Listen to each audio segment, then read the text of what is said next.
This is my review of The Promised Neverland, chapter 125, Alliance of Liars. My first thought was that this would be an alliance between Emma and Ray and the Warriors. They'd all be lying to each other, trying to stop Norman for different reasons, both planning on betraying each other. But I quickly realized that was not the case, and this was going to be a Norman chapter.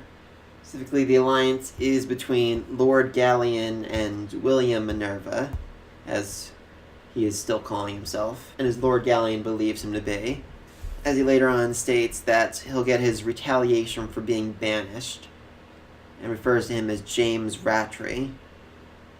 I have a lot of questions over that. For one thing, demons don't actually seem to understand how humans age, because James Rattray would have to be in his 40s or 50s, while Norman is clearly not quite that old. Also makes me wonder if maybe the real William Minerva is still alive and out there somehow. I mean, apparently he wasn't killed, but instead he was banished. I can certainly see a man of his skill being able to survive in the world of demons. Anyway, so yeah, Lord Gallion. This guy is freaking huge. Even by demon standards, he makes Norman look like a 4-year-old kid in front of him. And as a gift, Norman delivers a bag of severed heads. And I think what's most terrifying is that each of these heads was killed by a single shot of what appears to be a needle. These are high-ranking demons who Norman and his gang were able to easily slaughter, and whom the Gallion clan is about to eat. So yeah, cannibalism is a real thing in the demon clan. We saw that in the Golden Pond arc. The demon siblings or lovers or whatever they were, the one ate the other one's brain after he died to become stronger and more powerful. So I'm assuming that high-ranked demons, after eating so many humans, have attained better genes, and thus eating them will also give a demon better genes. We then learn that there is a royal family and 5 regent houses, which raises a lot of questions. I wonder if that possibly hard to pronounce word is the Demon King. And Norman promises him that he can become the new Demon King. They'll work together, kill the entire royal family and all the royal houses that support them, and then Gallion can become the new Demon King. In exchange, all Norman wants is for all the farm children to be released and to have permission to self-govern. Which, of course, is ridiculous, because then they're still going to starve to death. Though, as Norman says, they can keep the Rattray clan. Which I think is utterly perfect. After 1,000 years of seeing these other children fed to demons, now it's their turn to be consumed, to know what it means to be food. Norman then tells a very interesting lie, saying that humans are pathetically weak.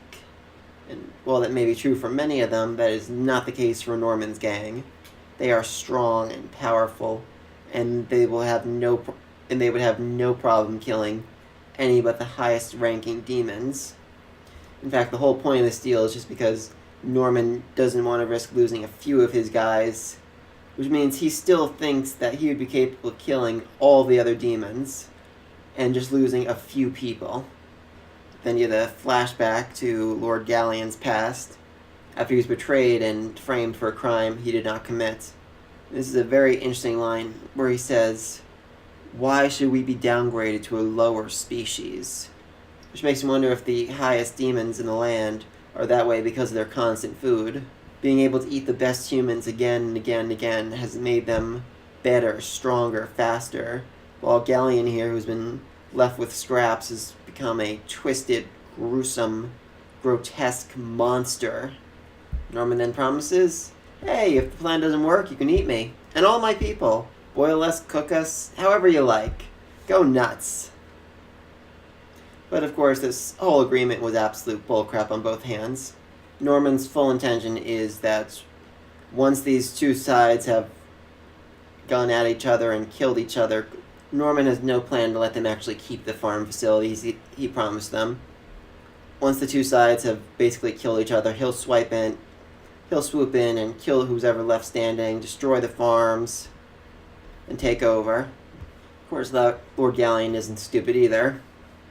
compared to Norman he is, but he isn't an idiot. But he has no intention of letting the children live.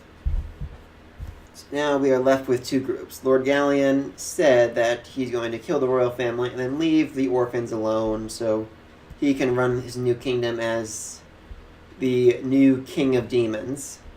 But in reality, he's planning on betraying them and definitely eating Norman because he knows he's one of the 3 highest grades from Gracefield. Norman, on the other hand, is going to give him information, help him take out the royal family, and then promised him that he could keep the farms, but that's not what's going to happen. He's going to destroy the farms. So we're left with the question, who's going to betray the other one better? Or is a third party going to intervene here? It was said last chapter that there is no way to stop Norman now, but I still think Emma and Ray could hurry up to the 7 Walls and find a way to make a new deal, find a way to make things different while these two are fighting it out with each other. And that's a review of The Promised Neverland, chapter 125. Let me know what you thought in the comment section down below, and I will see you all next week. Peace.